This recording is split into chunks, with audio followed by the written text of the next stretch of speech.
Bharuch SOG પોલીસે હવાલાના 40.35 લાખ સાથે 3 આરોપીઓને ઝડપી પડ્યા હતા।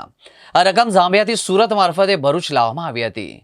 પોલીસ અધિક્ષક મયુર ચાવડાના માર્ગદર્શન હેઠળ એએસઆઈ ગજેન્દ્રસિંહને મળેલી બાતમીના આધારે કરમાળ ગામ પાસેથી 2 શખ્સોને રોકવામાં આવ્યા હતા। તેમની પાસેથી 40.35 લાખની રકમ મળી આવી હતી। સંતોષકારક જવાબ ન મળતા બંનેને અટક પણ કરવામાં આવી હતી। દર્શક મિત્રો, પોલીસે કુલ 40.70 લાખનો મુદ્દામાલ કબજે કર્યો હતો, જેમાં રોકડ 40.35 લાખ, 2 મોબાઈલ, 1 જ્યુપિટર સ્કૂટરનો સમાવેશ થાય છે। પ્રાથમિક તપાસમાં આ કૌભાંડ દાયકાઓથી ચાલી રહેલા હવાલા રેકેટનો ભાગ હોવાનું સામે આવ્યું છે। રૂપિયા 40 લાખ સાથે શંકાસ્પદ હાલતમાં ઝડપાયેલા 3 યુવાનોએ હવાલાના રૂપિયા 48 લાખની ચોરી કબૂલી હવાલા કેરિયર સક્રિયનું વોટ્સએપ હેક કરી હવાલા ટીપ મેળવી અંકલેશ્વરમાં હવાલા કેરિયર કારમાંથી 48 લાખ ચોરી કર્યા હતા। પોલીસે ચોરીની ફરિયાદ ન મળતા છતાંય તપાસ ચાલુ રાખી હતી। હવાલા રેકેટ ઝડપી પાડ્યું। ઝાંબિયાથી ભારત હવાલાથી મોકલાયેલા પૈસા પોલીસના હાથે લાગ્યા। ઔરંગાબાદના મૌલવી માટે મોકલ્યા હતા રૂપિયા। એસઓજી પોલીસે રૂપિયા મંગાવવાના હેતુ તપાસ શરૂ કરી છે।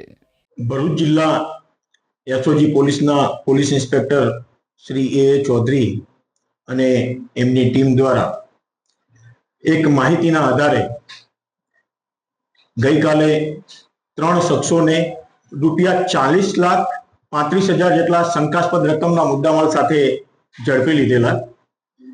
તેઓને પૂછપરછ કરતા આ ત્રણેય જણાએ 4 દિવસ પહેલા એક ઇકો ગાડીમાંથી 48 લાખ રૂપિયાની ચોરી કરેલી હોવાની પૂછપરછ દરમિયાન એસઓજી પોલીસને જણાઈ આવેલું।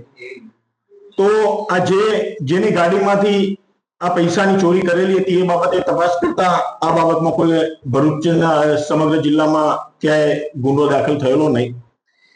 આ પૈસા કોના હતા એ બાબતે આરોપીઓને પૂછપરછ કરતા આરોપીઓ પહેલેથી જાણતા હતા અને એમના કહેવા મુજબ એક મૌલવી છે કે જે ઔરંગાબાદની મદ્રેસામાં કામ કરે છે, જેનું નામ છે મુસા આદમ રંદેરા, મૂળ સુરત જિલ્લાના માંગરોળ તાલુકાના ગામના છે।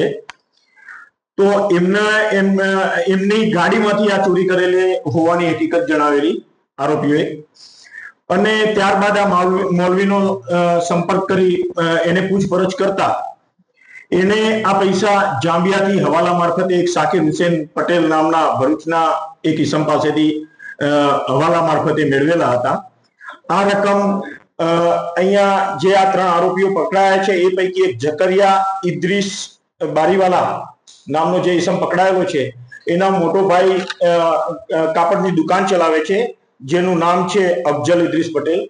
એની દુકાને સાકિર હુસેને પૈસા હવાલાના આપેલા અને એની દુકાનેથી આ જે મૌલવી છે એ પૈસા મેળવીને જઈ રહ્યા હતા અને અંકલેશ્વર ખાતે એમની ગાડી ઊભી રાખીને એક ખરીદી કરવા માટે નીકળેલા એ વખતે આ નજર ચૂકવીને આ જે 3 આરોપીઓ છે હુજેફા અલ્તાફ યાકુબ પટેલ, જકરિયા ઇદ્રીસ બારીવાલા, મોહમ્મદ જાવેદ જાકીર પીપા, આ 3 જણાએ નજર ચૂકવીને આ 48 લાખ રૂપિયા ચોરી કરેલા અને એ પૈકીની આ 40,35,000 ની માતબર રકમ આ 3 આરોપીઓ પાસેથી કબજે કરવામાં આવેલી છે એસઓજી પોલીસ દ્વારા।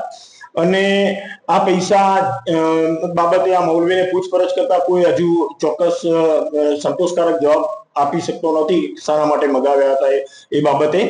એનું કહેવા મુજબ કે એને એક મકાન ખરીદવા માટે એના ભાઈએ હવાલા મારફતે આ પૈસા મોકલેલા હતા, પરંતુ મકાન ક્યાં ખરીદવાનું હતું, કોની પાસેથી ખરીદવાનું હતું એ બાબતે કોઈ સંતોષકારક જવાબ નથી આપ્યો। એટલે આ પૈસા કોઈ દેશ વિરોધી પ્રવૃત્તિ માટે હવાલા મારફતે મગાવવામાં આવેલા હતા કે કેમ એ દિશામાં હાલ એસઓજી પોલીસ તપાસ કરી રહી છે। આ બાબતે ઈડી વિભાગને પણ એસઓજી પોલીસ દ્વારા જાણ કરવામાં આવેલી છે અને હાલ વધુ તપાસ ચાલુમાં છે।